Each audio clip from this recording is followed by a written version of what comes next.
When 6-year-old Emma Rose Fletcher desperately begs the town's loneliest marshal to marry her widowed mother, she sets in motion a chain of events that will either save her family from ruin or destroy them all.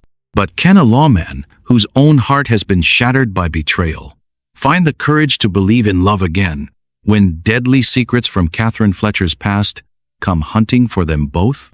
A gunshot cracked through the morning air like thunder, sending every bird within a mile scrambling for the sky. Marshal Jack Brennan's hand flew to his holster before he realized the sound came from old Pete's blacksmith shop, where the man was probably just straightening a horseshoe again. The Arizona Territory in 1867 was the kind of place where every unexpected noise could mean trouble, and Jack had learned to stay ready for anything. The sun climbed higher over Copper Falls, painting the dusty main street in shades of gold and shadow. Jack sat on his horse Justice at the edge of town, watching smoke curl up from chimneys like lazy fingers reaching toward heaven. His badge caught the morning light for just a moment, before disappearing back into the darkness of his vest. The piece of metal felt heavier today than usual, like it was made of lead instead of tin. 3 years he'd worn that star. 3 years of keeping peace in a town that needed him, but didn't want him around their dinner tables or church socials. The people of Copper Falls respected Marshal Jack Brennan well enough, but they didn't much care for the man underneath the badge. He couldn't blame them, really. A lawman who'd chosen duty over love wasn't the kind of fellow most folks wanted as a friend. His fingers found the scar along his jaw without thinking. The mark ran from his ear almost to his chin, a permanent reminder of the night he'd made the biggest mistake of his life. Sarah Mackenzie had begged him to give up the marshal's job and work for her father's cattle ranch. She'd promised him a good life, children, and a place to belong. But Jack had turned her down, saying the territory needed men willing to stand between decent people and the lawless ones who'd hurt them. 2 months later, Sarah married the banker's son. Now, she lived in the big white house on Prosperity Street, the one with roses growing by the front gate and lace curtains in every window. Sometimes, Jack caught glimpses of her hanging laundry or tending her garden, but she never looked his way anymore. Not that he blamed her for that either. The church bell rang 8 times, its deep bronze voice echoing off the red canyon walls that surrounded their little settlement like giant hands. Jack's horse shifted beneath him, eager to start their morning rounds. Justice was a good horse, patient and steady, with enough sense to keep his rider alive when bullets started flying. The sorrel gelding had been with Jack longer than any person in town, which said something sad about the marshal's life. "Another day, old friend," Jack said, his voice rough from too many quiet mornings. He talked to Justice more than he talked to people these days.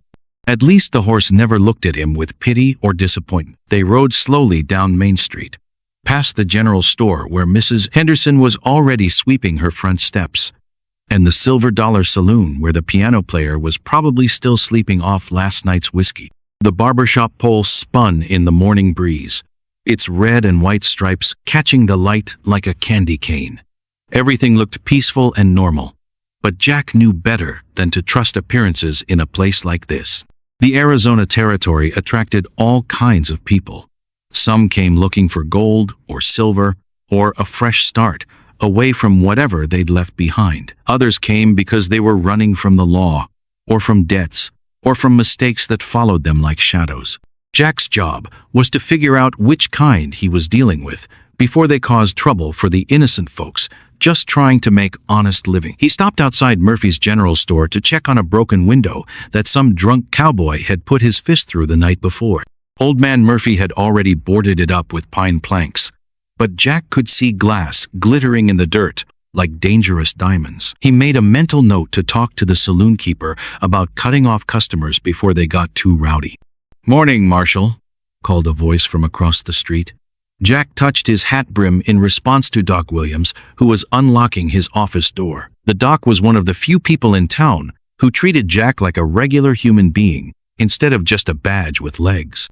Maybe it was because doctors and lawmen both spent their time cleaning up after other people's poor choices. Justice's ears pricked forward suddenly, and Jack followed the horse's attention to see a small figure darting between buildings like a mouse, avoiding a cat. Children in Copper Falls learned early to stay out of trouble's way.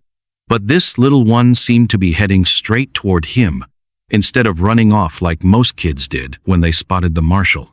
The morning was still cool, but Jack could already feel the desert heat building. By noon, the sun would be hot enough to fry eggs on a rock, and most sensible people would be looking for shade. The red clay dust that covered everything in town would start dancing in little whirlwinds, and the air would shimmer like water that wasn't really there.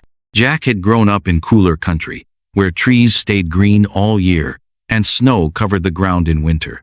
Sometimes he missed those rolling hills and gentle seasons, but the desert had its own harsh beauty. The sunsets here painted the sky in colors that seemed too bright to be real, and the stars at night shone so clearly you felt like you could reach up and pluck them like apples from a tree. He guided Justice toward the jail, a small stone building that stayed blessedly cool even in the worst heat.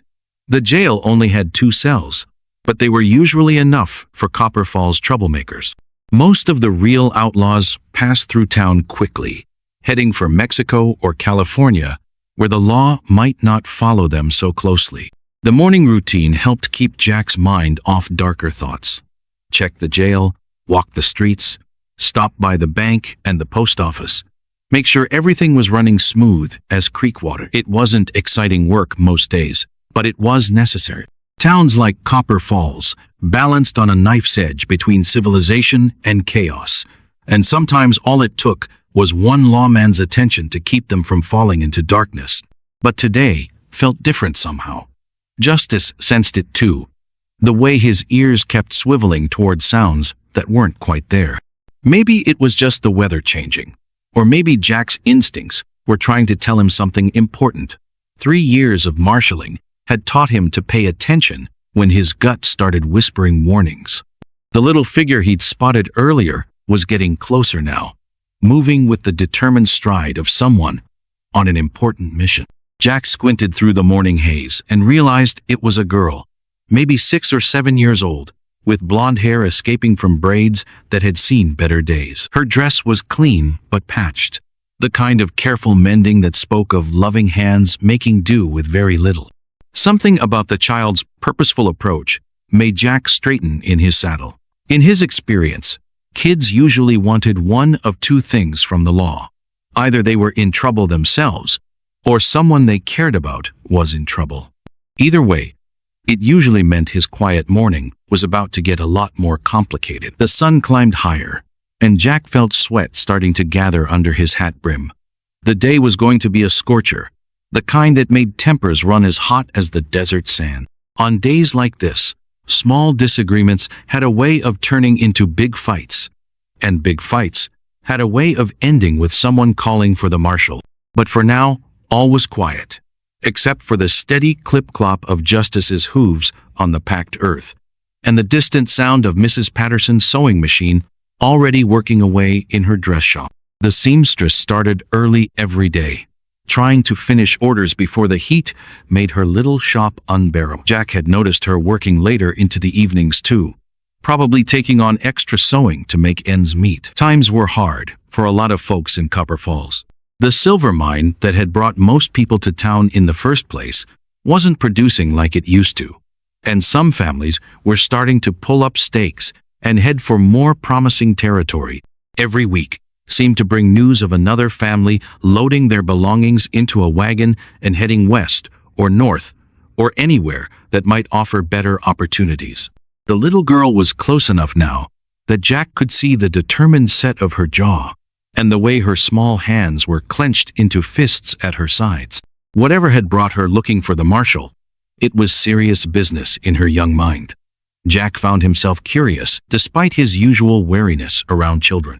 Kids had a way of asking questions that adults were too polite or too scared to voice, and their honesty could be more cutting than a sharpened blade. "Mister! Hey, mister with the shiny star!" The girl's voice rang out across the street like a bell, clear and urgent and impossible to ignore. Jack pulled Justice to a halt, his hand moving automatically toward his gun, before his brain caught up with his reflexes. Instead of danger, he found himself looking down at the most determined 6-year-old he'd ever encountered. Her green eyes blazed with the kind of fierce purpose usually reserved for soldiers heading into battle or preachers delivering sermons about fire and brimstone. "Please don't ride away," she called up to him, bouncing slightly on her toes like a spring ready to pop. "I've been waiting here since the rooster crowed, and Mama don't know I snuck out. But this is the most important thing in the whole wide world." Jack swung down from his saddle, removing his hat out of ingrained politeness. His mother had raised him to be respectful to ladies, regardless of their age or station in life. "What's your name, little miss?" "Emma Rose Fletcher," she announced with the gravity of a judge pronouncing sentence. The way she said it made it clear that this was a name to be remembered, a name that meant something special, even if the rest of the world hadn't figured that out yet. Jack knelt down so they were closer to eye level, noting the careful patches on her calico dress and the scuffed but clean boots on her small feet. Everything about Emma Rose Fletcher spoke of poverty faced with dignity, of a family that might not have much but took pride in what they did have. "Well, Miss Emma Rose Fletcher, what brings you looking for me this fine morning?" The little girl took a deep breath, like she was about to dive into deep water. "My mama, she's the kindest lady in all of Arizona Territory. Maybe in all of America, but I ain't been everywhere yet, so I can't say for certain sure." She paused to push a stray lock of hair out of her eyes. "She feeds every stray cat that comes around, and she reads stories to old Mr. Peterson when his eyes got too cloudy to see the words himself." Jack found himself genuinely curious now. It wasn't often that someone Emma Rose's age spoke with such passionate conviction about another person's character. Most children her age were more concerned with dolls or games than with cataloging their mother's virtues for strange lawmen. "She sounds like a fine woman," Jack said carefully, wondering where this conversation was heading. "Oh, she is. She never once complained when Papa died of the fever last winter. Not even when we had to sell our good furniture to pay for his medicine and the funeral and such." Emma Rose's voice wavered slightly, but she pressed on with the determination of a cavalry charge. She just rolled up her sleeves and started taking in extra sewing work and cleaning for folks. "And she always makes sure I get enough to eat, even when there ain't much for herself." The picture Emma Rose painted was achingly familiar to Jack. The frontier was full of widows struggling to make ends meet, trying to raise children alone while scraping together enough money to keep body and soul together. It was one of the harder truths of life in places like Copper Falls, where death came easily and often left families broken and desperate. Emma Rose stepped closer to Justice, who lowered his great head to sniff at her outstretched hand with surprising gentleness. The horse seemed to sense something special about this particular child, the same thing that was making Jack pay closer attention than he usually did to random encounters. "That's a real pretty horse," Emma Rose said, stroking Justice's nose with the fearless confidence of someone who'd grown up around animals. "What's his name?" "Justice," Jack replied, watching the way the horse responded to her touch. Animals were often better judges of character than people, and Justice seemed to approve of Emma Rose Fletcher. "That's a good name for a marshal's horse," she said solemnly. Then she looked up at Jack with those startling green eyes, and he felt like she could see straight through to his soul. "Sir, are you single? Because my mama's really kind, and she's beautiful too, and you have to marry her." The words hit Jack like a physical blow, unexpected and powerful enough to knock the breath clean out of his lungs. He rocked back on his heels, staring at this tiny girl who'd just turned his entire world upside down with a simple question and an impossible request. "Emma Rose? I don't think." "Please!" The word burst out of her like water breaking through a dam. "She cries at night when she thinks I'm sleeping. And yesterday Mrs. Carmichael said we might have to leave town if Mama can't pay the rent come September. But if she had a husband, a good man who could take care of us both, then we wouldn't have to go away from the only home I ever known." Jack felt something crack open in his chest, some wall he'd built around his heart to keep out exactly this kind of pain. Emma Rose Fletcher wasn't just a child playing matchmaker for the fun of it. She was a little girl watching her world fall apart and trying desperately to find a way to hold it together with nothing but hope and determination. "Child, marriage isn't something that happens just because someone needs it to," Jack said gently, though part of him was already wondering what kind of woman had raised such a remarkable daughter. Emma Rose reached into her pocket and pulled out a small tintype photograph, the edges worn from careful handling. "See? She's real pretty, and she's got the sweetest smile in 3 counties. And she makes apple dumplings that would make angels weep.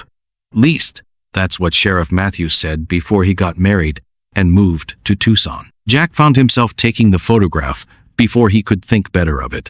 The woman looking back at him from the sepia-toned image had gentle eyes and auburn hair pulled back, in a simple style that emphasized the elegant line of her neck. But it was her expression that caught him, a soft warmth that seemed to radiate kindness even through the formal stiffness of a photographer's studio. "She's very lovely," Jack said, and meant it. There was something in the woman's face that spoke of strength tempered by compassion, of someone who'd known hardship but hadn't let it make her bitter or hard. "That's what I keep trying to tell folks," Emma Rose said earnestly. "But most of the men in town are either already married, or too old, or too mean, or too stupid to see what a treasure she is. Except for Mr. Murdoch, and he ain't the marrying kind, if you know what I mean." Jack didn't know what she meant, but the way Emma Rose's face scrunched up when she said the name suggested that Mr. Murdoch wasn't someone she held in high regard. He made a mental note to ask around about this Murdoch fellow, just in case there was more to the story than a 6-year-old's dislike. "Where is your mama right now?" Jack asked, surprising himself with the question. He told himself it was just professional curiosity, but deep down, he knew it was something more. "Working at Mrs. Patterson's dress shop. She's real good with a needle, and Mrs. Patterson pays her to do the fancy work that requires steady hands and a good eye for detail." Emma Rose looked up at him with hope blazing in her young face. "Will you at least meet her, please? She don't know I'm out here asking, and she'd probably tan my hide if she knew, but I just can't stand watching her be so sad all the time." Jack studied the tintype again, noting the way the woman's hands were folded carefully in her lap, and the simple gold wedding ring that marked her as a widow rather than a spinster. There was dignity in her posture, even sitting for a formal portrait, and something about her expression suggested someone who faced life's challenges with quiet courage. "What makes you think your mama would want to marry a stranger?" Jack asked. "Even if that stranger happens to be the town marshal?" Emma Rose's face lit up like sunrise over the desert. "Because you got kind eyes, and you didn't laugh at me, or tell me to run along home like most grown-ups would. And because you're talking to me like I'm a real person instead of just some bothersome child. Mama always says you can tell a lot about a man by how he treats folks who can't do nothing for him in return."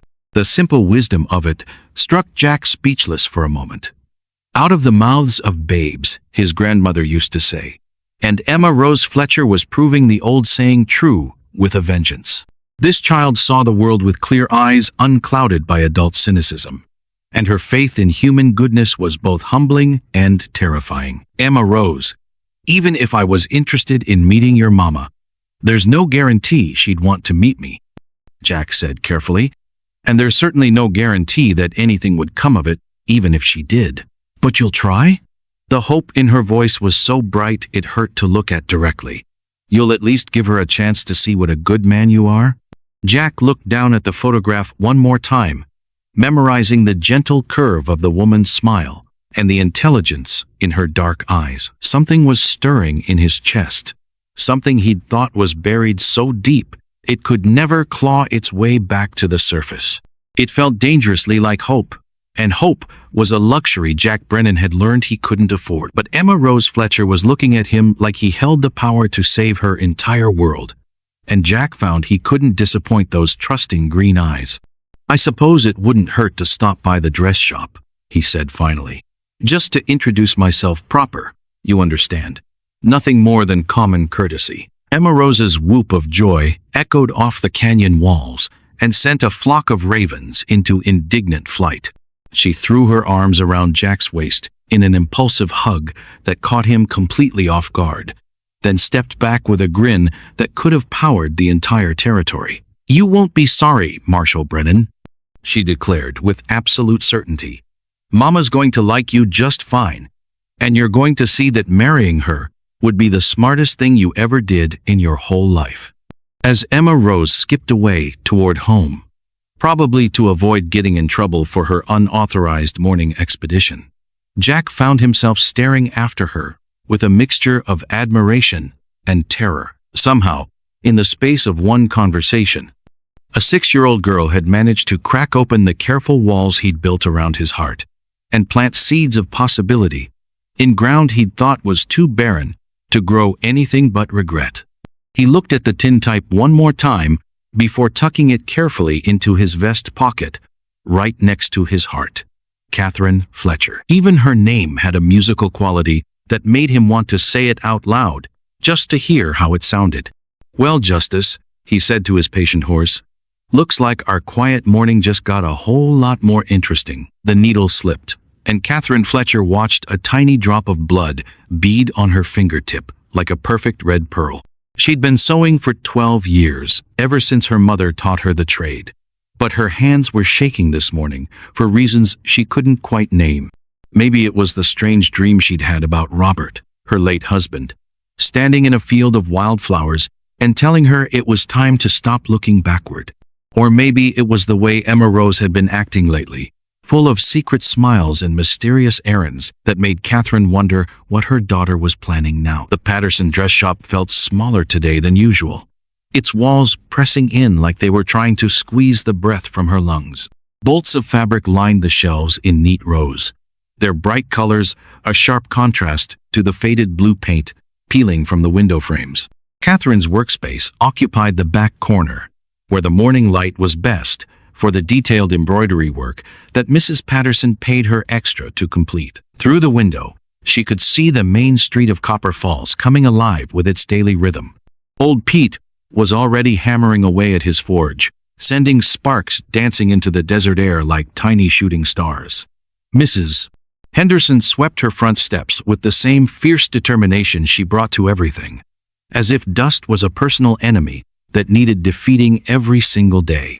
The familiar sights should have been comforting, but instead they felt like bars on a cage that was getting smaller with each passing week. September rent was due in 3 weeks, and Catherine was $12 short. She'd counted the money in her coffee tin so many times that the coins felt warm from her touch, but arithmetic was stubborn and unforgiving. $12 might as well have been $1,200, for all the hope she had of finding it before Mr. Whitman came calling with his patient smile and outstretched hand. The bell over the shop door chimed, and Catherine looked up to see Mrs. Patterson bustling in with her usual air of barely controlled urgency. The older woman owned 3 businesses in town and seemed to believe that moving fast enough could somehow add extra hours to each day. "Good morning, Catherine," Mrs. Patterson called, already sorting through the mail that had been slipped under the door. "I hope you're making good progress on the Carmichael wedding dress. The ceremony is next week, and Beatrice Carmichael has very specific ideas about how everything should look." "It's coming along nicely," Catherine replied, holding up the delicate lacework she'd been stitching. The pattern was intricate enough to make her eyes water, but the pay was good enough to make the strain worthwhile. "The bodice should be finished by tomorrow, and then I just need to attach the sleeves and hem the skirt." Mrs. Patterson nodded approvingly, then paused to study Catherine's face with the sharp eyes of someone who'd been watching people for 60-odd years. "You look tired, dear. Are you getting enough sleep?" Catherine forced a smile that felt as fragile as spun glass. "Just working hard, that's all. Emma Rose has been having nightmares lately, so my nights have been a bit broken up." It wasn't entirely a lie. Emma Rose had been restless lately, tossing and turning and talking in her sleep about mysterious plans and secret missions. But the real reason for Catherine's sleepless nights was the constant worry that gnawed at her stomach like hunger. Every creak of the old boarding house made her wonder if it was Mr. Whitman coming early for the rent. Every knock at the door could be Mrs. Henderson, telling her that their rooms had been rented to someone who could actually pay for them. Children her age often have active imaginations, Mrs. Patterson said kindly. I'm sure she'll settle down soon enough. The bell chimed again, and both women looked toward the front of the shop. But instead of a customer, Catherine saw a tall figure in a dark hat standing outside the window, his face hidden in shadow. Something about his stillness made her skin prickle with awareness, like the feeling in the air before a thunderstorm. Mrs. Patterson noticed her distraction and followed her gaze. "Oh my," she said in a tone that suggested both surprise and approval. "That's Marshal Brennan. I wonder what brings him to our little establishment." Catherine's needle slipped again, this time leaving a small stain on the white silk she'd been working with such care. Marshal Brennan. She'd seen him around town, of course, riding his big sorrel horse, or walking his rounds with the patient stride of a man who'd learned not to hurry unless trouble demanded it.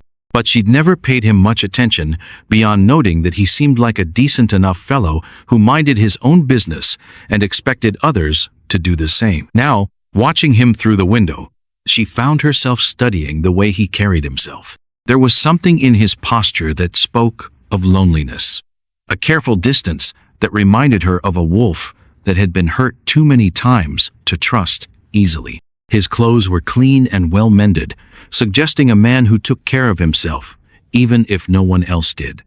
The badge on his chest caught the morning light briefly before disappearing back into shadow. "He's never come by the shop before," Mrs. Patterson mused, clearly intrigued by this break in routine. Perhaps his wife needs alterations? Though I don't believe Marshal Brennan is married. "I don't think he has a wife," Catherine said quietly, then wondered why she'd spoken at all. It wasn't her business whether the marshal was married or single or anything in between. The figure outside shifted slightly, and Catherine caught a glimpse of his profile. It was a strong face, weathered by sun and responsibility, but not hardened by cruelty. There was something familiar about him, though she couldn't place where she might have seen him before. Maybe he'd just been around town long enough that his face had become part of the landscape, like the church steeple or the old oak tree by the cemetery. Mrs. Patterson was watching her with the same sharp attention she usually reserved for fabric quality and thread tension. "You know, Catherine, you're still a young woman. Robert has been gone almost a year now, and while I understand the importance of grieving properly, there comes a time when a person has to consider moving forward." The words hit Catherine like cold water. Moving forward. As if grief was something you could pack away in a trunk and store in the attic once you'd carried it for the appropriate amount of time. As if love was something you could replace, like a worn-out dress or a broken piece of furniture. "I'm not ready for that kind of thinking," Catherine said firmly, though even as she spoke the words, she wondered if they were entirely true. Lately, she'd been catching herself noticing things she hadn't paid attention to since Robert's death. The way the baker smiled when he handed her change. The sound of men's laughter, drifting from the saloon on Saturday nights. The empty space in her bed that seemed to grow larger instead of smaller as time passed. The shadow outside the window moved closer, and Catherine felt her heart skip like a stone across water. Marshal Brennan was heading for the door, his boots making soft sounds on the wooden sidewalk. In another moment, he'd be inside the shop, and Catherine would have to look him in the eye and pretend she hadn't been staring at him like a schoolgirl. She bent her head over her sewing, trying to look busy and composed, but her hands were trembling again, and the stitches came out crooked. Behind her, she could hear Mrs. Patterson smoothing her skirts and patting her hair, preparing to greet their unexpected visitor with the kind of eager hospitality that suggested she was already planning to gossip about this encounter for weeks. The bell chimed a third time, and Catherine felt rather than saw the marshal's presence fill the doorway. The shop suddenly felt charged with electricity, like the air during those rare desert storms when lightning turned the sky purple and made every nerve ending sing with anticipation. "Good morning, ladies," came a voice that was deeper and warmer than Catherine had expected. It had the kind of roughness that spoke of a man who didn't waste words, but also a gentleness that suggested he knew how to use them carefully when they mattered. "Marshal Brennan!" Mrs. Patterson's voice pitched higher with excitement. "What a delightful surprise! How can we help you this fine morning?" Catherine forced herself to look up from her work and immediately wished she hadn't. Marshal Brennan was standing just inside the door, hat in hand, and his eyes were the most startling shade of blue she'd ever seen. They were the color of deep water or summer sky, and they seemed to see everything, while revealing nothing about the man behind them. He was taller than she'd realized, with broad shoulders that filled out his dark jacket in a way that suggested strength without brutality. His hair was brown with traces of silver at the temples, and he wore it longer than was fashionable but shorter than was practical. There was a scar along his jaw that looked old and well-healed, the kind of mark that came from violence but had been worn smooth by time. "Ma'am," he said to Mrs. Patterson, touching his hat brim in a gesture that was both respectful and slightly old-fashioned. Then his gaze moved to Catherine, and she felt like she'd been struck by lightning. "Mrs. Fletcher." The fact that he knew her name sent a jolt of surprise through her system. Marshal Brennan knew who she was, which meant he'd been paying attention to the people in his town in ways she hadn't expected. The thought was both flattering and slightly alarming, like discovering that someone had been watching you when you thought you were invisible. "Marshal," she managed to say, proud that her voice came out steady despite the way her pulse was hammering against her throat. "I hope there's nothing wrong?" "No trouble at all," he replied, and something in his expression suggested he was fighting back a smile. "I was just making my rounds and thought I'd stop by to see some of the finest needlework in the territory." Mrs. Patterson preened like a peacock at the compliment, but Catherine noticed that the marshal's eyes never left her face. There was something in his gaze that made her feel like he was trying to solve a puzzle, and she was an important piece he couldn't quite figure out how to place. "That's very kind of you to say," Catherine replied, then immediately felt foolish for stating something so obvious. Marshal Brennan didn't strike her as the kind of man who made idle compliments or paid social calls without reason. An uncomfortable silence stretched between them, filled with unspoken questions and the soft whisper of fabric, as Mrs. Patterson pretended to organize bolts of cloth that were already perfectly arranged.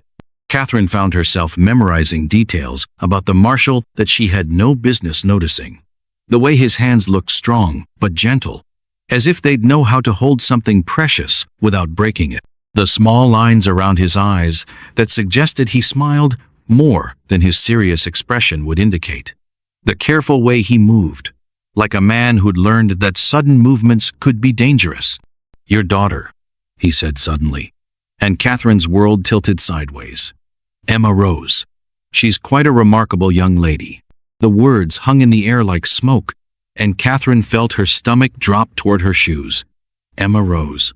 What had her daughter done now? The child had been disappearing on mysterious errands for days, always returning with dirty hands and secretive smiles that suggested mischief of the highest order. "She is," Catherine said carefully, trying to read the marshal's expression for clues about what Emma Rose might have said or done. "I hope she hasn't been bothering you." "Not bothering," Marshal Brennan said, and this time he definitely was fighting back a smile.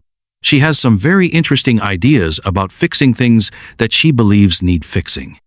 Mrs. Patterson looked back and forth between them like she was watching a tennis match, clearly sensing undercurrents she couldn't quite identify. Catherine felt heat rising in her cheeks as she began to piece together the puzzle of Emma Rose's recent behavior. "Marshal Brennan," she said slowly, "exactly what did my daughter say to you?" The question seemed to amuse him, and Catherine caught a glimpse of the man behind the badge, someone who might be lonely but wasn't bitter, someone who'd been hurt but hadn't let it make him cruel. It was a dangerous glimpse, the kind that made a sensible widow start thinking thoughts that could only lead to trouble. Blood trickled from Calvin Murdoch's knuckles as he wiped them clean with his monogrammed handkerchief, the white linen coming away streaked with red and satisfaction. The man crumpled in the alley behind the Silver Dollar Saloon groaned softly, but didn't try to get up again, which showed he possessed at least a small amount of wisdom, despite his obvious lack of intelligence. "I trust we understand each other now, Mr. Jenkins," Murdoch said pleasantly, adjusting his expensive suit jacket with the same care other men might use to straighten a noose. "Mrs. Fletcher's debt will be collected exactly as planned, and any interference from local law enforcement will be viewed as a breach of our agreement." Jenkins spat blood into the dirt and nodded weakly. He was a small-time gambler from Phoenix who'd gotten in over his head with some very dangerous people, and now he worked off his debts by handling certain delicate situations that required a light touch and absolute discretion. Unfortunately, Jenkins had proven to be neither light nor discreet, which necessitated this educational conversation in the shadows. "The marshal's been asking questions," Jenkins wheezed, struggling to sit up against the saloon's back wall. "Word is, he paid a visit to the dress shop this morning. Could be, he's taking an interest." Murdoch's pale eyes narrowed to slits that caught the late morning light like knife blades. Marshal Jack Brennan had been a thorn in his side since arriving in Copper Falls 3 years ago, stubbornly refusing to be bought, intimidated, or reasoned with. Most lawmen could be handled with the right combination of money and threat, but Brennan seemed to operate according to some outdated code of honor that made him both predictable and dangerous. "Marshal Brennan's interest in the widow Fletcher is exactly what we're counting on," Murdoch said, his voice smooth as silk and twice as deadly. "A man thinking with his heart instead of his head makes mistakes, and mistakes can be very useful things when properly exploited." The plan was elegant in its simplicity. Catherine Fletcher owned something Murdoch wanted very badly, even if she didn't know its true value. Her late husband's mining claim looked worthless on the surface, just another played-out hole in the ground that had consumed a man's dreams and savings. But Murdoch had access to geological surveys that the government hadn't released yet, surveys that showed a rich vein of silver running directly under Robert Fletcher's abandoned claim. All Murdoch needed was for Catherine to sign over the rights, and he'd been working toward that goal for months. A word here, a rumor there, a few careful manipulations of her financial situation, and she'd been pushed to the very edge of desperation. September rent would be the final straw that broke her resistance and made her grateful for any offer of help, no matter how one-sided the terms might be. But now Marshal Brennan was sniffing around, and that could complicate things considerably. The man had an annoying habit of involving himself in situations that were none of his business, guided by some misguided sense of justice that made him impossible to predict or control. "What do you want me to do about the marshal?" Jenkins asked, prodding gingerly at his swollen lip. Murdoch considered the question while watching a hawk circle overhead, patient and predatory in its endless hunt. Sometimes the best solutions were the simplest ones, and sometimes the direct approach was exactly what a situation required. "Nothing dramatic," he said finally, "but Marshal Brennan should understand that certain people in this territory have long memories and longer reaches. A reminder of past consequences might help him remember why it's wise to mind his own business." Jenkins nodded and struggled to his feet, swaying slightly as he found his balance. He was a weak man and a stupid one, but he was also desperate enough to follow orders without asking inconvenient questions. Desperation made people predictable, and predictable people were useful tools in the right hand. Murdoch straightened his tie and brushed a speck of dust from his sleeve, transforming himself back into the respectable businessman that Copper Falls knew and feared. He owned the largest ranch in the county, held mortgages on half the businesses in town, and had enough political connections to make life very difficult for anyone who opposed his interests. Most people understood this and stayed out of his way, which was exactly how he preferred things. But Catherine Fletcher represented more than just a business opportunity. She was beautiful in a way that made men forget their manners and their common sense, with the kind of gentle strength that could make a man believe in fairy tales about love conquering all. Murdoch had been watching her for months, noting the proud way she carried herself despite her circumstances and the fierce devotion she showed to her daughter. He'd made her a generous offer 3 weeks ago, a position managing his household, quarters for herself and the child, and enough money to live comfortably for the first time since her husband's death. She'd turned him down politely but firmly, claiming she preferred to make her own way in the world. The rejection had stung more than he cared to admit, though he'd hidden his displeasure behind a mask of understanding and patience. Now, Marshal Brennan was complicating the situation with his inconvenient interest in the widow. The man had a reputation for being honorable and incorruptible, qualities that were admirable in storybooks, but inconvenient in real life. If he decided to involve himself in Catherine Fletcher's affairs, he could upset months of careful planning and cost Murdoch a fortune in lost opportunities. But every man had weaknesses, and 3 years of observation had taught Murdoch exactly where to apply pressure when Marshal Brennan needed motivation to see reason. The man's past held secrets that could destroy his reputation and end his career, secrets that Murdoch had been saving for exactly this kind of situation. The sun climbed higher, turning the alley into an oven that would have been unbearable for anyone not accustomed to the desert's casual cruelty. Murdoch felt sweat gathering under his expensive shirt, but he didn't allow any sign of discomfort to show on his face. Weakness was something other people displayed, and he'd built his fortune by never showing anything that could be used against him. A door opened at the far end of the alley, and Doc Williams emerged from his office carrying a black bag that had seen too many emergencies and tragedies. The doctor paused when he spotted Murdoch, his weathered face creasing with the kind of disapproval that came from treating too many victims of other men's ambition. "Mr. Murdoch?" Doc Williams said coolly, his tone suggesting that he'd rather be greeting a rattlesnake. "I didn't expect to see you in this part of town. Just conducting a bit of business, doctor," Murdoch replied smoothly. "Nothing that need concern a man of your profession."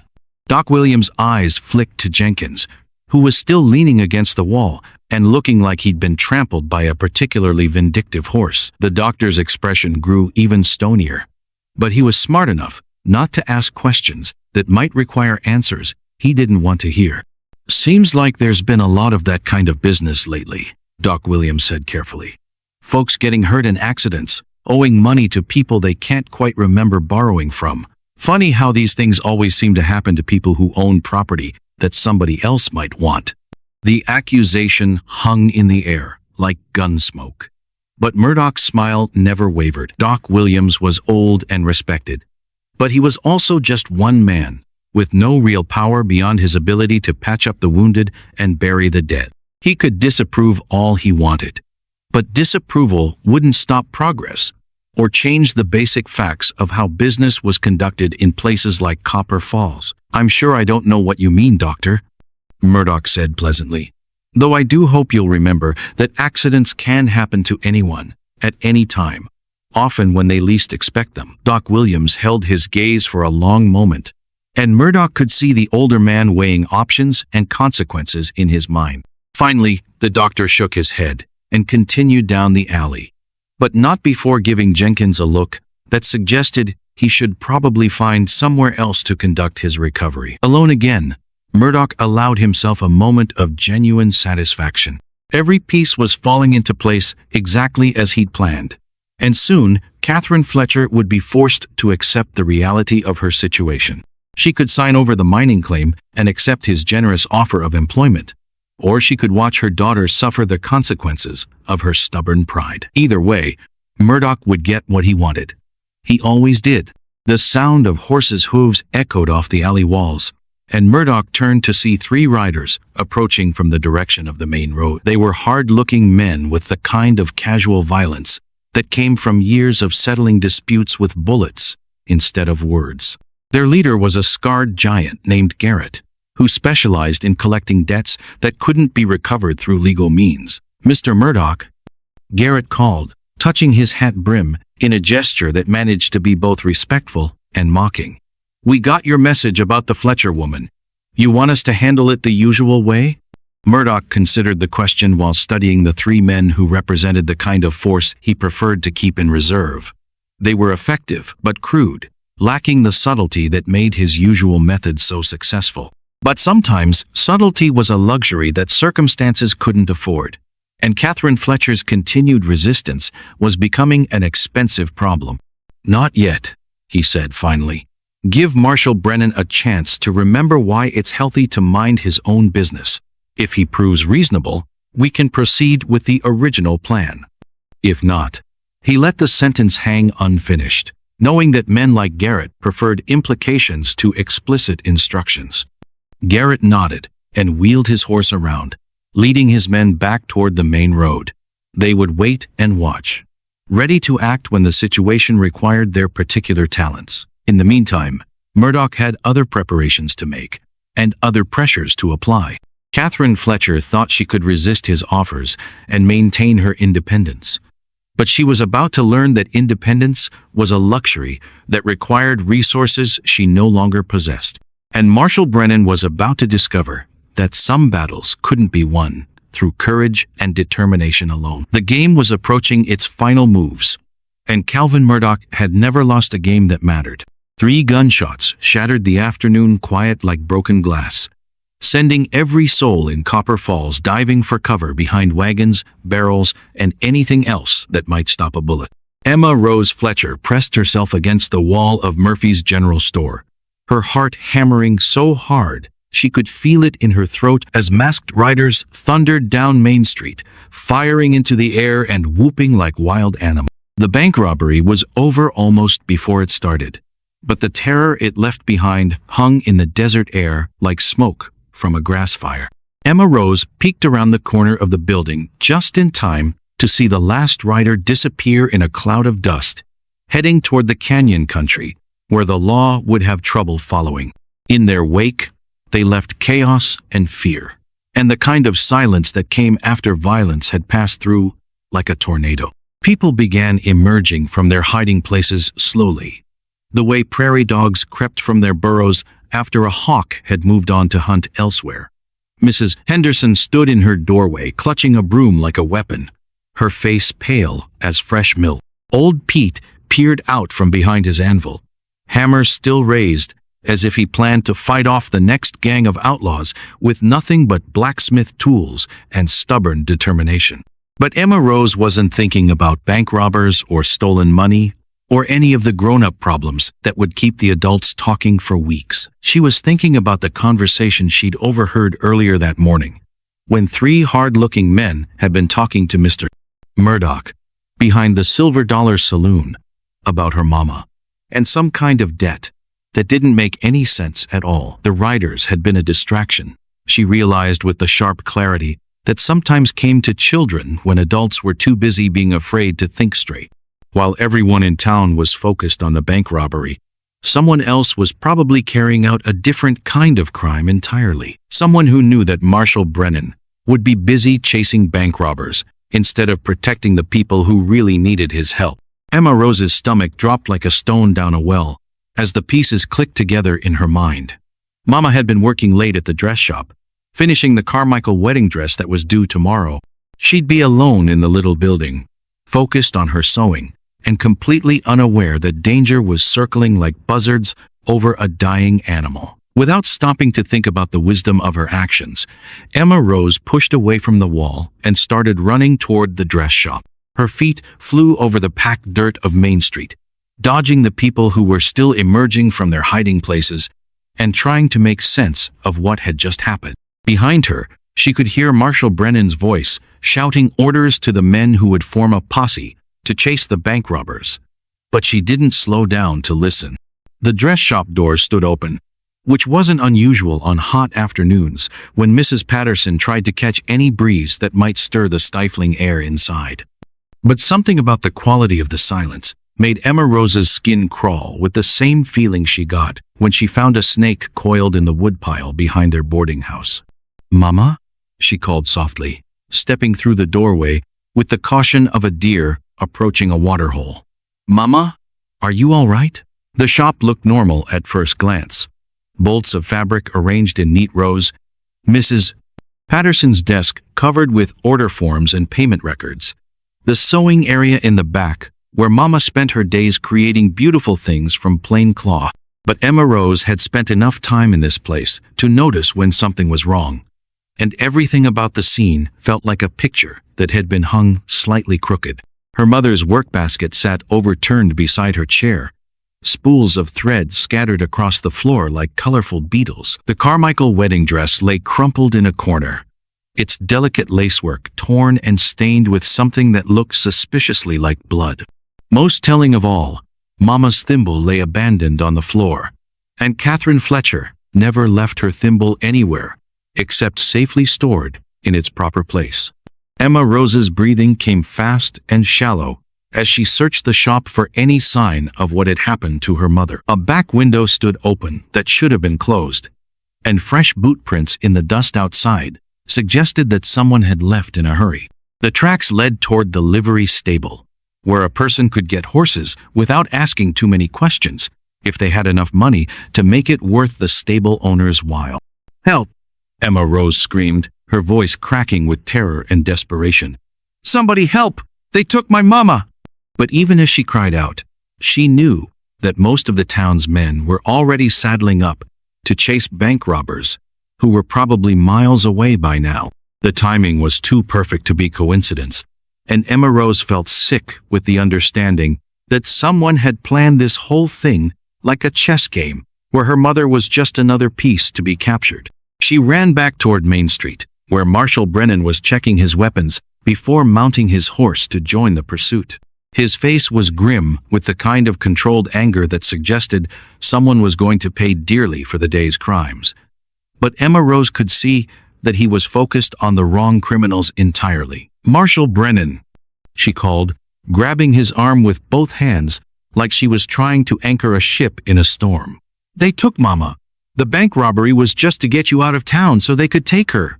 Jack looked down at the terrified child clinging to his sleeve, and Emma Rose saw something change in his expression. The hunter's focus that had been directed toward the canyon country suddenly shifted, becoming something more personal and infinitely more dangerous.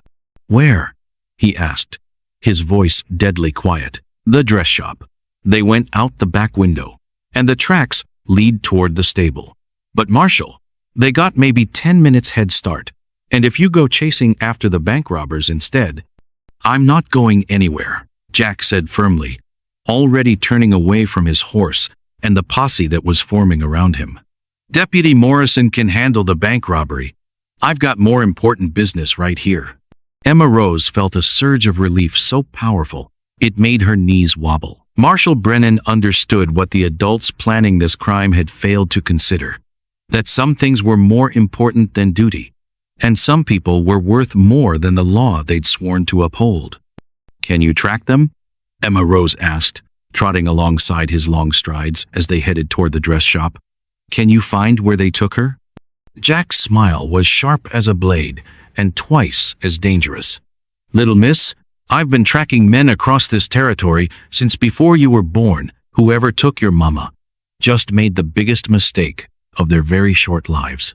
But even as he spoke the confident words, Emma Rose could see worry lines creasing the corners of his eyes. The desert was vast and unforgiving, full of places where a person could disappear forever if they knew the right hiding spots.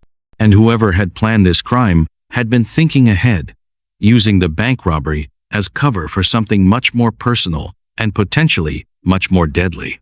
The afternoon sun beat down mercilessly as they reached the dress shop, and Emma Rose watched Marshal Brennan study the evidence with the focused attention of a man whose life had depended on reading sign correctly. He knelt beside the scattered thread spools, noting their positions, then moved to examine the boot prints by the open window. "3 men," he said after a moment. "One much bigger than the others. Probably the leader." They were in a hurry, but trying not to make too much noise. He stood and dusted off his knees, his expression growing more dangerous by the second. "And they're heading toward Devil's Canyon, which means they know this country well enough to pick the one place where tracking gets difficult fast." Emma Rose felt her heart sink toward her boots. Devil's Canyon was a maze of narrow passages and hidden caves where Apache warriors had once hidden from the army, and where outlaws still went when they needed to disappear from civilized pursuit. If they'd taken Mama there, finding her would be like looking for a specific grain of sand in the entire desert. But you can still find her, right? Emma Rose asked, hating the way her voice shook with fear. You can bring her back? Marshal Brennan looked down at her with eyes that had seen too much violence and loss, but also with a determination that burned like a forge fire. Emma Rose, I give you my word as a lawman and as a man. I will find your mother and bring her home safe. That's a promise you can take to the bank. The rope burned Catherine's wrists like liquid fire, but she refused to give her captors the satisfaction of seeing her struggle against the bonds that held her to the gnarled oak tree. Devil's Canyon stretched around them in shades of red and gold, its towering walls catching the late afternoon light and throwing shadows that looked like reaching fingers across the rocky ground. She'd stopped asking questions an hour ago when it became clear that the three men who'd taken her weren't interested in explanations or negotiations. They communicated mostly in grunts and gestures, following orders from someone who wasn't present, but whose influence hung over them like smoke from a distant fire. The smallest of the three, a nervous man with twitching hands, kept glancing toward the canyon entrance, as if expecting someone important to arrive at any moment. The leader was a mountain of a man called Garrett, with arms thick as tree trunks, and scars that told stories of violence survived and violence delivered. He sat cleaning his guns with the methodical care of someone who understood that weapons were tools to be maintained properly, not toys to be waved around carelessly. When he looked at Catherine, his eyes held the flat indifference of a man who'd learned to see people as problems to be solved, rather than human beings deserving of consideration. Mrs. Fletcher, Garrett said without looking up from his pistol. You're probably wondering why you're here, instead of home sewing pretty dresses for pretty ladies. Catherine kept her voice steady, despite the fear that clawed at her throat like a living thing. I'm wondering when you're going to realize that kidnapping innocent people is a hanging offense in this territory. Garrett's laugh was like rocks grinding together in a landslide. Innocent. That's a fine word from a woman who's been lying about who she really is for the better part of 2 years. The words hit Catherine like a physical blow, driving the breath from her lungs and making her heart skip beats like a stone across water. How could they possibly know about her past? She'd been so careful, so thorough in creating Catherine Fletcher's identity and burying Catherine Dalton so deep that no one should have been able to dig her up again. I don't know what you're talking about, she said.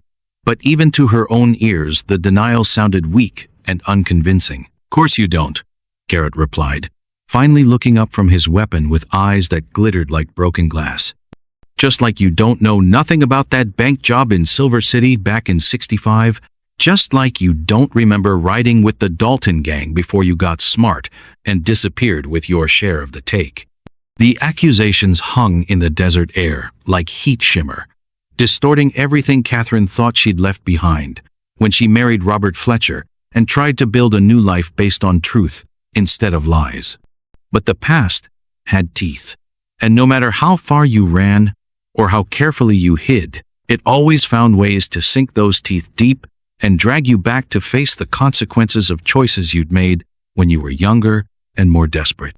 The bank in Silver City was robbed by my brothers, Catherine said quietly, the words feeling like stones in her mouth. But I wasn't there. I was already in Tucson, already married to Robert, already trying to be someone better than the person I'd been born to be.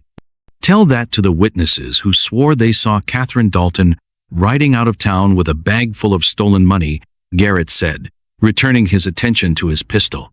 Tell that to the federal marshals who've been looking for you ever since.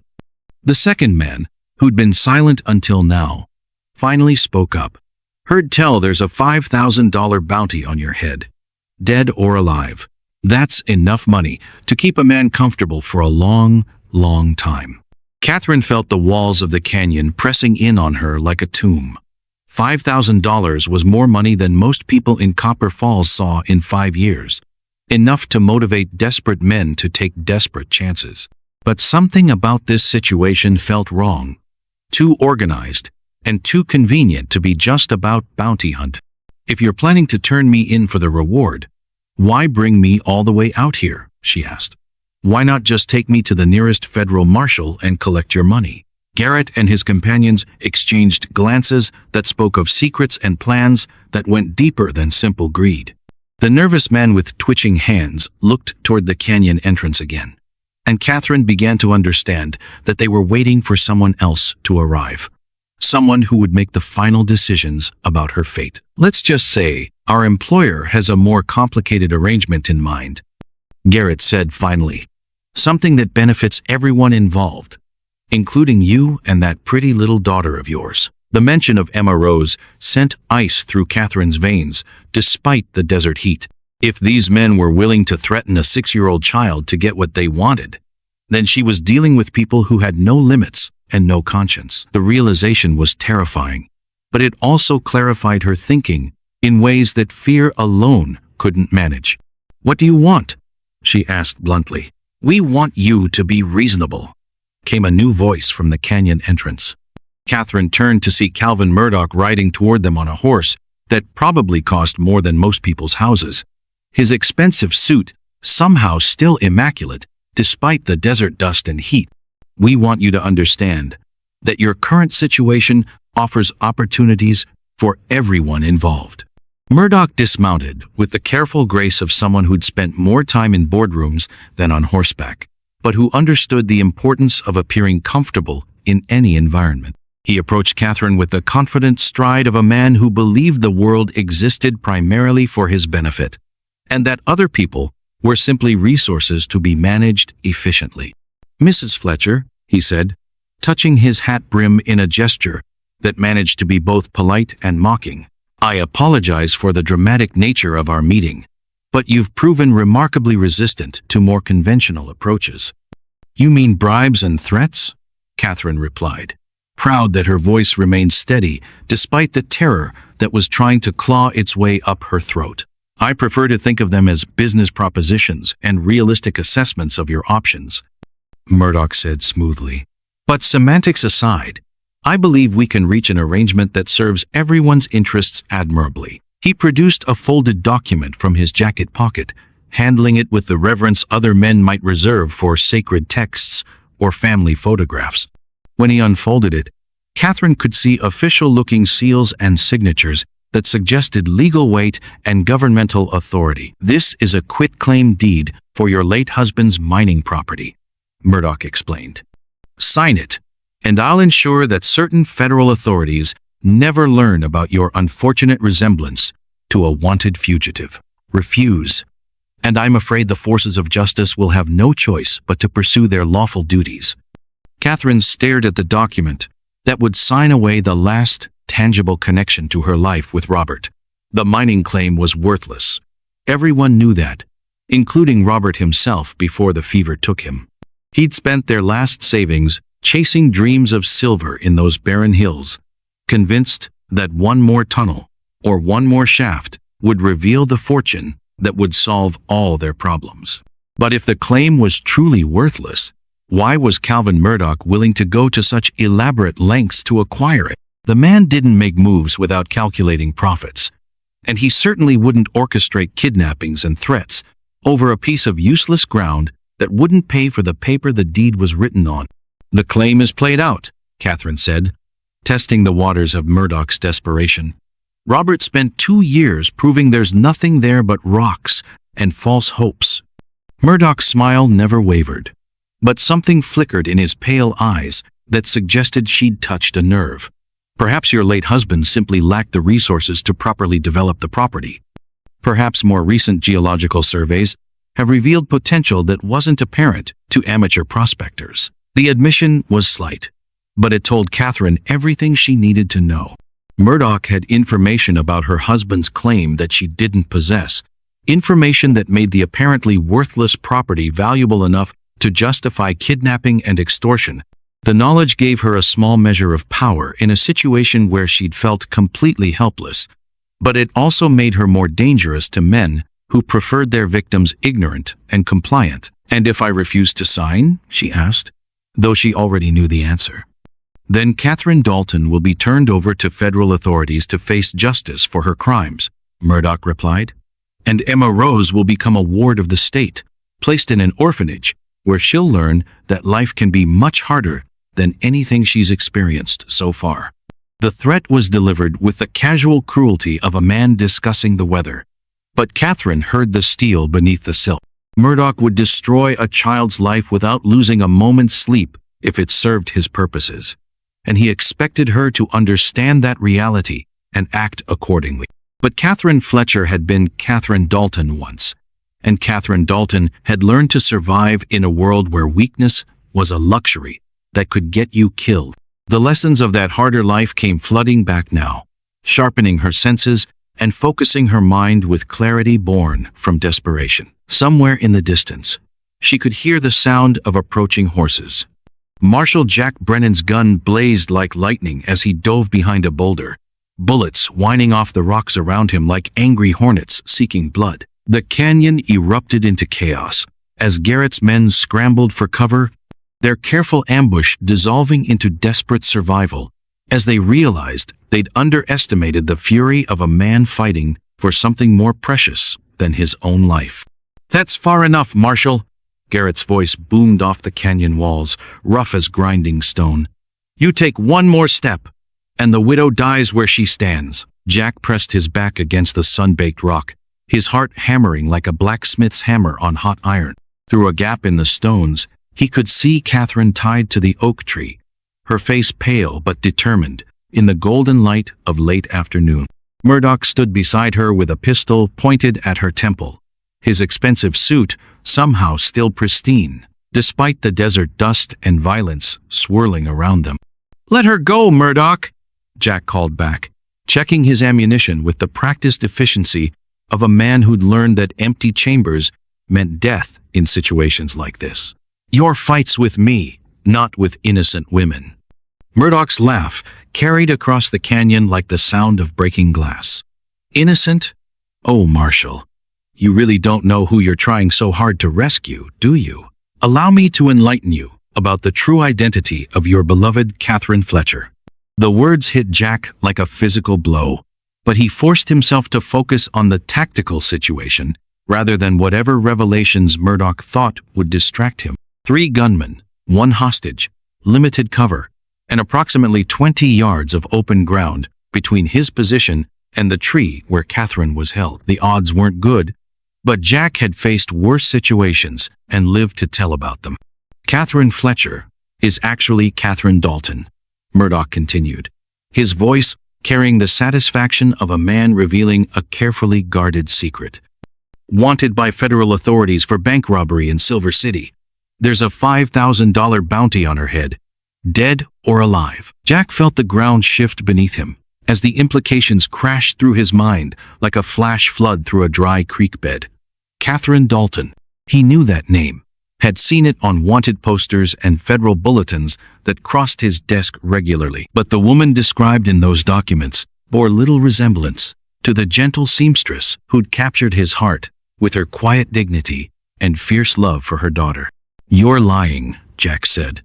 But even as he spoke the words, pieces of a puzzle he hadn't known existed began clicking together in his mind. Catherine's reluctance to talk about her past, the way she sometimes seemed to be listening for sounds that weren't there, the careful distance she maintained from anyone who might ask too many questions about her life before Copper Falls. "Am I?" Murdoch's voice dripped with poisonous satisfaction. The bank in Silver City was robbed on March 15, 1865. Witnesses identified Catherine Dalton as one of the gang members who escaped with approximately $10,000 in gold and currency. She's been running ever since, hiding behind false names and manufactured identities. Jack's mind raced through memories and conversations, searching for truth in a situation where lies seemed to multiply like desert flowers after rain. But then he remembered something that cut through Murdoch's accusations, like a blade through silk, a detail that proved the man was either mistaken or deliberately fabricating evidence. "March 15th, 1865, Jack said, his voice carrying across the canyon with renewed confidence.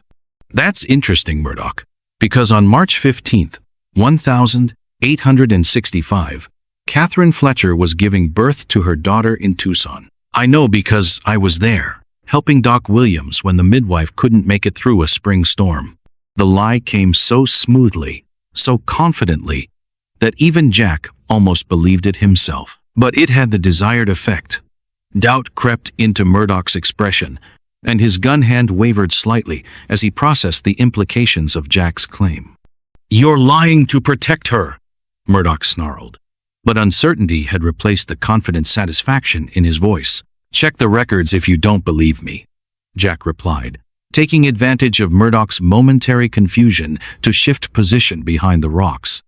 "Doc Williams keeps detailed birth records, and Emma Rose's birth certificate will show exactly when and where she was born." Catherine's eyes met his across the canyon, and Jack saw something pass between them that went deeper than words or explanations. She knew he was lying to protect her, just as he somehow knew that whatever truth lay hidden in her past didn't change the fundamental goodness he'd seen in her character. But Murdoch was already recovering from his surprise, his face hardening into the cold mask of a man who'd decided that complexity was a luxury he couldn't afford. "Even if your story is true, Marshal, it doesn't change the basic facts of this situation. Mrs. Fletcher has something I want, and I intend to get it, regardless of whatever romantic fantasies you've developed about her virtue." "The mining claim," Jack said, understanding flooding through him like sunlight through storm clouds. "This whole thing is about Robert Fletcher's played-out mine." "Not so played out as everyone believes," Murdoch admitted, apparently deciding that honesty was more efficient than continued deception. "Recent geological surveys suggest significant silver deposits that previous prospecting efforts failed to locate. With proper equipment and sufficient capital, that claim could be worth hundreds of thousands of dollars."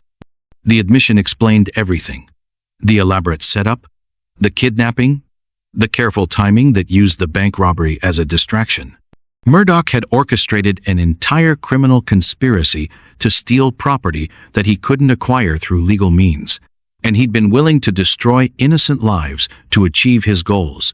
"Let her go," Jack said, his voice carrying the deadly quiet that men who knew him had learned to fear. "Sign over whatever papers you want in your own name, and I'll pretend this whole thing never happened. But if you hurt one hair on that woman's head, I'll hunt you to the ends of the earth and beyond." "I'm afraid that's not acceptable," Murdoch replied, pressing his gun more firmly against Catherine's temple. "Mrs. Fletcher will sign the quit-claim deed, and you'll ride back to town and forget you ever saw anything out here. Otherwise, this canyon becomes her final resting place." But Catherine had been listening to the conversation with the focused attention of someone whose life depended on understanding every nuance and implication. When she spoke, her voice carried a strength that surprised everyone present, including herself. "The federal authorities you're so worried about," she said, looking directly at Murdoch, "they're not looking for Catherine Dalton anymore. She died in a fever epidemic in El Paso 2 years ago. I have the death certificate to prove it." The words rang across the canyon like a bell, clear and true and devastating to Murdoch's carefully constructed plan. Jack felt something shift in the air around them, a change in the balance of power that came from truth finally emerging from shadows where it had been hidden too long. "You see," Catherine continued, her voice growing stronger with each word, "Catherine Dalton was my sister. We looked enough alike that people sometimes mistook us for twins, especially when they were seeing us from a distance or under stressful circumstances. She was the one who rode with our brothers, the one who robbed banks and stole horses and lived the kind of life that eventually caught up with her in a Mexican border town." The revelation hung in the desert air like thunder after lightning, reshaping everything that had come before and casting new shadows over every assumption that had driven the day's events. Jack felt his heart expanding with something that might have been relief, or might have been joy, while Murdoch's face darkened with the realization that his elaborate scheme had been built on fundamentally flawed intelligence. "But even if that's true," Murdoch said, though his voice lacked its previous conviction, "you still own property that I intend to acquire, one way or another." The standoff, stretched taut as a bowstring in the golden light of approaching evening, 3 armed men and 1 desperate businessman, facing off against a single lawman, whose only advantages were determination and the kind of righteous anger that made ordinary men capable of extraordinary things. Somewhere in the distance, Jack could hear the sound of approaching horses, probably the posse returning from their futile chase of bank robbers who were already halfway to Mexico. But whether help was coming or more trouble was approaching remained to be seen, and Jack knew that the next few minutes would determine whether Catherine Fletcher lived to see another sunset or died in this forgotten canyon for the sake of Calvin Murdoch's greed. 6 months after the gunfight that nearly cost her everything, Catherine Brennan stood in the exact spot where her daughter had first ambushed Marshal Jack Brennan, with a proposition that changed all their lives. The morning sun painted Copper Falls in shades of gold and promise, and the simple gold band on her finger caught the light like a beacon of hope that had finally found its way home. The wedding had been small but perfect, held in the shadow of the canyon walls with most of the town in attendance. Even Mrs. Patterson had managed a genuine smile when Catherine announced her intention to open her own dress shop in partnership with her new husband's savings and unwavering support. Emma Rose had served as the official flower girl, her role as successful matchmaker having elevated her to legendary status among the local children. "Are you ready for this?" Jack asked, adjusting his tie with the nervous care of a man who still couldn't quite believe his good fortune. He wore his Sunday best, a dark suit that Catherine had tailored specifically for him, emphasizing the breadth of his shoulders and the honest strength that had first attracted her attention. "I've been ready for 6 months," Catherine replied, smoothing the skirt of her wedding dress, a creation of ivory silk and delicate lace that represented weeks of evening work and careful attention to details that would make this day memorable for decades to come. "The question is whether you're ready to be married to a woman whose past includes more excitement than most people see in a lifetime." Jack's laugh was warm as summer rain, full of the joy that had been growing between them since that first awkward meeting in the dress shop. "Considering that my own past includes enough violence to fill a dime novel, I think we're well matched in the interesting history department." The truth about Catherine's identity had come out during the investigation that followed the confrontation in Devil's Canyon. Federal records confirmed her story about her sister's death, and witness testimony established that Catherine herself had been hundreds of miles away during the Silver City robbery. The real Catherine Dalton had indeed died in El Paso, taking her secrets and her crimes to a pauper's grave that no one had bothered to mark.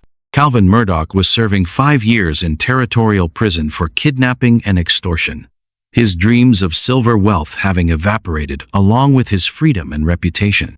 His hired gunmen had received lighter sentences in exchange for testimony that revealed the full scope of his criminal conspiracy, and Garrett himself had been surprisingly philosophical about the whole affair during his brief time in the Copper Falls jail.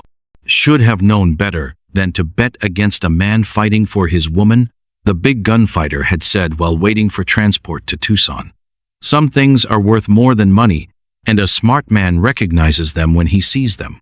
Emma Rose appeared at Catherine's elbow like a small whirlwind in blue organdy, her hair neatly braided, and her face shining with the satisfaction of a plan that had worked out even better than she'd dared to hope. At 7 years old, she possessed the confidence of someone who'd successfully meddled in adult affairs and lived to tell the tale.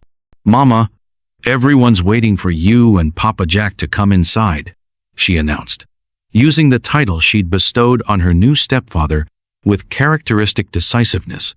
"Reverend Walsh says he's ready to make it all official-like, and Mrs. Henderson made a cake that's almost as tall as I am." Catherine felt her heart swell with a happiness so complete it seemed impossible that one person could contain it all.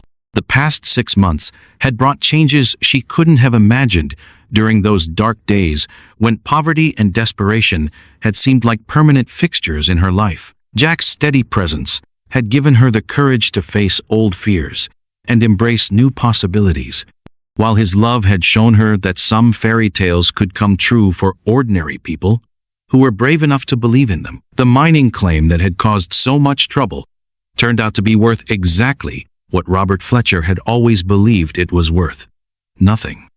The geological surveys that Murdoch had based his plans on proved to be either fraudulent or misinterpreted, and subsequent investigation revealed only the same played-out veins of worthless ore that had consumed Robert's savings and dreams.